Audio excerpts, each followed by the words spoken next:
प्रिय मित्रों, पिछले एपिसोड्स में हमने कुछ भ्रांतियों के बारे में चर्चा की थी। पहली भ्रांति थी कि भगवान बुद्ध क्या पलायनवादी थे, और दूसरी भ्रांति में हमने जिक्र किया था कि आत्मा का अस्तित्व है या नहीं।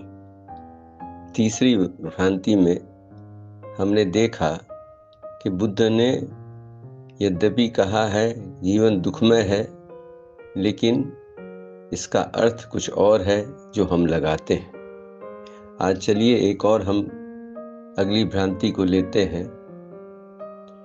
यह भ्रांति हमारे समाज में फैली हुई है कि जो भी व्यक्ति बौद्ध साहित्य को पढ़ेगा वह बुद्ध की तरह सन्यासी हो जाएगा, वह गृहस्थ धर्म नहीं निभा पाएगा। मैं स्वयं इसका भुक्तभोगी हूँ। यद्यपि बचपन से गीता प्रेस गोरखपुर की भगवान बुद्ध के ऊपर जो किताब लिखी गई थी तस्वीरों वाली, उससे बड़ा लगाव था।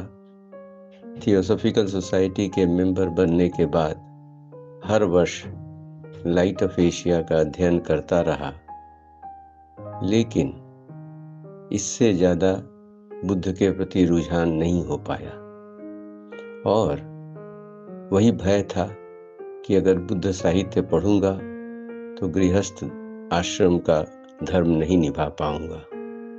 इसलिए दूर दूर तक धम्मपद या और किसी साहित्य के नज़दीक जाने की बात ही नहीं उठती थी।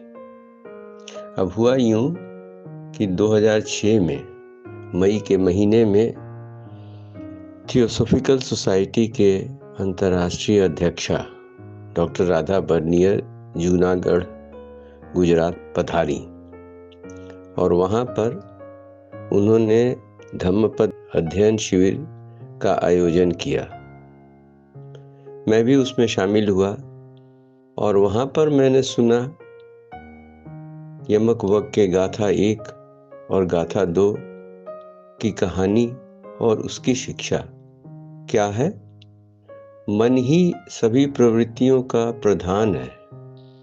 यदि कोई अपवित्र मन से, कलुषित मन से, बुरे थॉट से, निगेटिव थॉट से कुछ सोचता या करता है तो जीवन में दुख उसका साथ उसी प्रकार नहीं छोड़ेगा जैसे बैलगाड़ी में बैल के पैर के निशान पहिए के निशान का साथ नहीं छोड़ते हैं।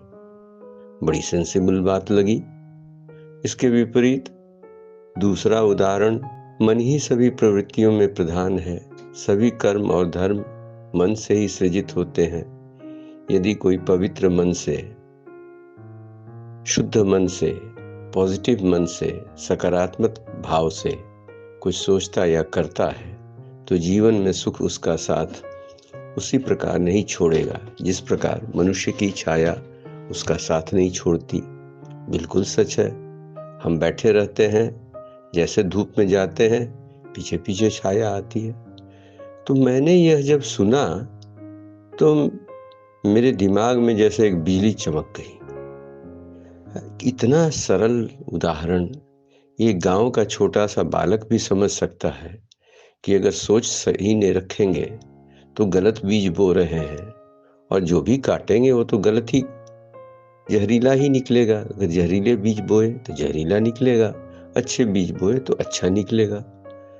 तब मुझे लगा कि मैं तो बिल्कुल ही अंधकार में था, और उसी समय से मेरा लगाव धम्मपद से हो गया।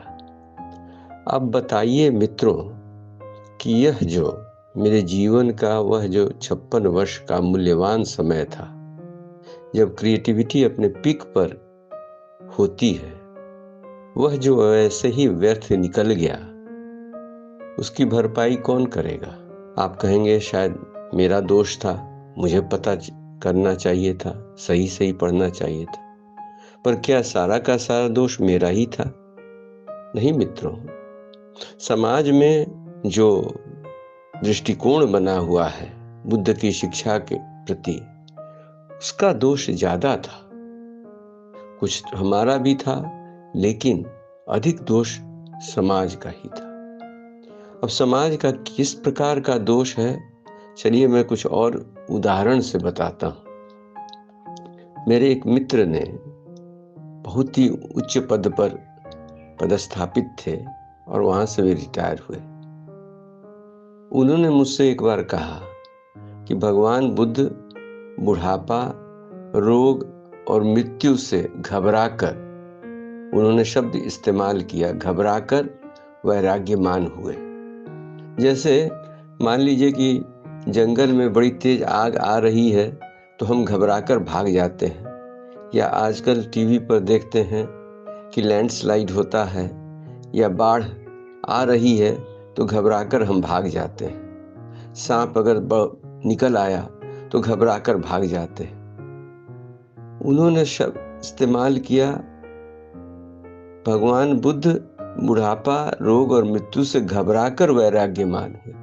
बताइए, इतना उच्च पदाधिकारी, उनके दिमाग में यह बात घर कर गई थी।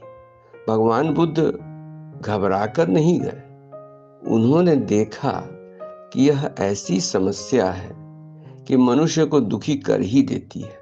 बुढ़ापा, मृत्यु, बीमारी, इससे मनुष्य दुखी होता है और अंत में मृत्यु को प्राप्त होता है और जीवन मृत्यु का चक्कर होता है। तो उन्होंने ये जानने की कोशिश की कि क्या इस दुख से ऊपर उठा जा सकता है या यह हमारी नियति में लिखा है। और फिर उन्होंने महाभिनिष्क्रमण करके, गृह त्याग करके वह खोज निकाला जिससे इस दुख का अंत किया जा सकता है। तो बुद्ध तो एक बहुत अच्छे डॉक्टर की तरह साबित हुए। वे घबराकर घर से नहीं गए, सोच समझ करके शांत भाव से एक उद्देश्य के लिए वे वैराग्यवान हुए। फिर मेरे मित्र ने पूछा, क्या वे कभी बीमार हुए? भगवान बुद्ध खुद कहते हैं, मैं इंसान हूं, हड्डी मांस से बना हुआ व्यक्ति हूं। यह दूसरी बात है कि उनके जाने के बाद हम उनकी शिक्षा को भूल गए, और समाज में जब कभी हम लोग किसी की शिक्षा को भूल जाते हैं तो उसकी मूर्ति लगाकर, उसकी शिक्षा को याद करके, प्रणाम करके, फूल चढ़ाकर उसी से संतुष्ट हो जाते हैं। यही चलन रहा है समाज का। तो बुद्ध ने तो कहा कि मैं इंसान हूं। बुद्ध बीमार हुए, कई बार बीमार हुए। बुद्ध की मृत्यु जो हुई, शरीर उन्होंने छोड़ा, उसका भी कारण उनके पेट में असह्य दर्द उठा था, उसके कारण उन्होंने शरीर त्यागा। उसके पहले जब उनके चचेरे भाई देवदत्त ने एक बार उनकी हत्या करने के प्रयास से राजगृह के ऋद्धकूट पर्वत से एक पत्थर का बहुत बड़ा टुकड़ा फेंका तो जाके उनके पैर पे लग गया और उन्हें आहत कर दिया। उससे बहुत बड़ा घाव हो गया और काफी समय लगा बुद्ध को उसे ठीक करने में। तो इस प्रकार जो एक बार बुद्ध को बहुत जोर से सरदर्द हुआ और जीवक जो उनका चिकित्सक था वह दवा देता रहा, लेकिन वह सरदर्द गया नहीं। तब उन्होंने अपने अंतर्दृष्टि से देखा कि क्यों ऐसा था। तो उन्होंने पाया कि एक पूर्व जन्म में जब वे बालक थे, उन्होंने एक बार किसी मछुआरे को नदी से मछलियां निकालते हुए और नदी के तट पर रखते हुए देखा। मछलियां तड़प तड़प कर मर रही थीं और बाल सुलभ मन उन मछलियों को तड़पता हुआ देखते हुए आनंद की अनुभूति कर रहा था। तो उस जन्म में जो दुख देखकर आनंद की अनुभूति हुई थी, उसी के कारण जिस जन्म में उन्होंने बुद्धत्व प्राप्त किया, उस जन्म में उनको सरदर्द हुआ। तो इस प्रकार वे बीमार भी हुए और बूढ़ा तो हुए ही। उन्होंने जब शरीर त्यागा तो वे 80 वर्ष के हुए। क्योंकि मेरे मित्र ने यह भी पूछा, क्या वे कभी बूढ़े हुए? तो 80 वर्ष की उम्र में उन्होंने शरीर त्यागा, उन्होंने यह भी पूछा कि क्या उनकी कभी मृत्यु हुई? हाँ, मृत्यु हुई। जैसे वे शरीर में थे, जैसे हम शरीर में हैं, तो ऐसा शरीर अगर मिला है तो मृत्यु तो होनी ही है। तो मित्रों देखिए कितनी गलत धारणाएं हैं। बिल्कुल सिंपल चीजें जो नहीं समाज में है होनी चाहिए, वो भी विद्यमान है हमारी सोच में। अच्छा क्या रहता? बुद्ध ने स्वयं बताया है अपने अनुभव के आधार पर। आप याद करिए, पहले वे अपने शरीर को तपाकर अपने मित्रों के साथ गलाकर ज्ञान की प्राप्ति करना चाहते थे। उसमें वे सफल नहीं हुए। फिर उन्होंने मध्यम मार्ग चुना, क्योंकि उन्होंने एक दिन गांव की औरतों को सितार बजाते हुए मेला में जाते हुए सुना कि सितार के तार को इतना मत कसो कि टूट जाए, इतना भी ढीला मत करो कि आवाज ही नहीं निकले।